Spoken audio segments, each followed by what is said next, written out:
ఏదైతే ఈరోజు మన విలేకరులు లేవనెత్తిన అంశం ఉన్నదో మా మీద పల్లా రాజేశ్వర రెడ్డి వారి మీద, వారి భార్యనైన నీలిమన్న నా మీద, అలానే మధుకర్ అని మా ఎంప్లాయీ ముగ్గురు మీద రిజిస్టర్ అయిన కేసుకి యాక్చువల్గా ఆ కేసు ఎప్పుడు, ఎక్కడ, ఎలా జరిగింది అనే డీటెయిల్స్ ఏమీ లేకుండా ఎఫ్ఐఆర్ అనేది రిజిస్టర్ అవ్వడం చాలా దురదృష్టకరం.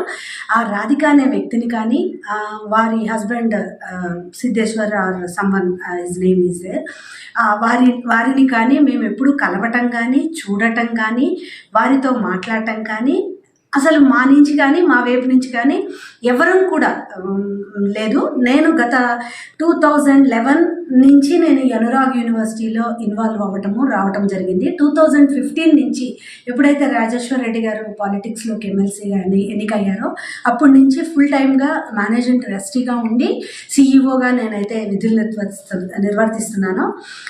ఎప్పుడూ కూడా నేను అకాడమిక్ యాక్టివిటీనే తప్పితే మిగతా వాటిల్లో నేను ఎప్పుడూ అసలు ఇన్వాల్వ్ అవ్వలేదు, చూడలేదు కూడా. అది చాలా మాల్ ఇంటెన్షన్తో పెట్టిన కేసు లాగా మాకు అనిపిస్తుంది. మేము కూడా అధికారులను అదే అడగటం జరిగింది. మీరు మాకు పెట్టే ముందు మా వాయిస్ తీసుకున్నారా, మమ్మల్ని అడిగారా, మమ్మల్ని ఏమైనా రికార్డ్ చేయమని చెప్పారా, సబ్మిట్ చేయమని చెప్పారా?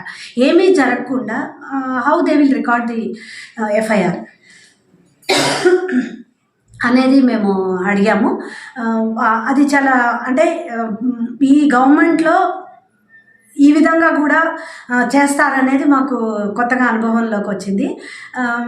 అంటే ఒక సమాజంలో ఒక ఉన్నతమైన చదువులు చదువుకొని ఒక రెస్పెక్టబుల్ పొజిషన్స్లో ఉండి ఒక ఎడ్యుకేషన్ ఇన్స్టిట్యూషన్స్ని నడుపుతూ రాజేశ్వర్ రెడ్డి గారు ఈరోజు ఒక ఎమ్మెల్యేగా కంటెస్ట్ చేస్తున్నాం.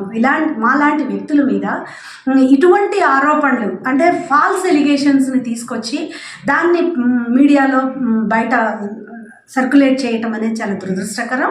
నేను ఈ సందర్భంగా ప్రభుత్వ అధికారులకు కూడా చెప్తున్నాను, మీరు దయచేసి మాది కూడా తీసుకోండి, మమ్మల్ని అడగండి, దెన్ యూ ప్రొసీడ్. ఒకవేళ అటువంటి ఏమీ జరగని దానికి మీరు ఎలా రిజిస్టర్ చేస్తారు? కాబట్టి ఇది చాలా మాల్ ఇంటెన్షన్తో చేసిందనే చెప్తున్నాను.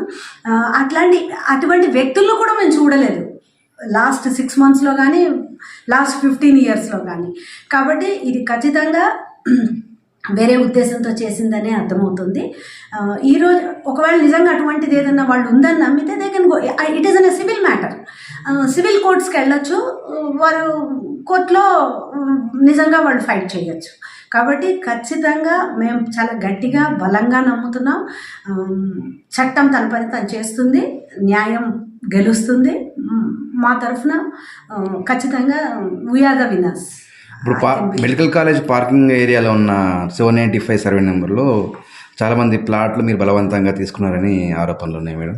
తక్కువ ధరకు అటువంటి మా ఆధీనంలో ఉన్న ఏ ల్యాండ్లో కూడా డెవలప్మెంట్ కోసం మేము కొంత ఎక్వైర్ చేసుకున్న ల్యాండ్ ఉంది. మా కాలేజీ బిల్డింగ్స్ కానీ మాకు సంబంధించిన ఏవి కూడా కన్స్ట్రక్షన్స్లో లేవు.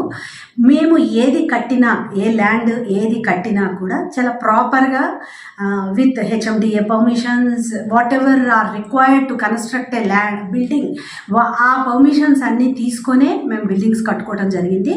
వాటన్నిటికీ మా దగ్గర ప్రూఫ్స్ ఉన్నాయి, మా దగ్గర అవి ఉన్నాయి. అటువంటి ఏది ఉన్నా కూడా కోర్టులు నిజాలు తెలుస్తాయి. ఓకే.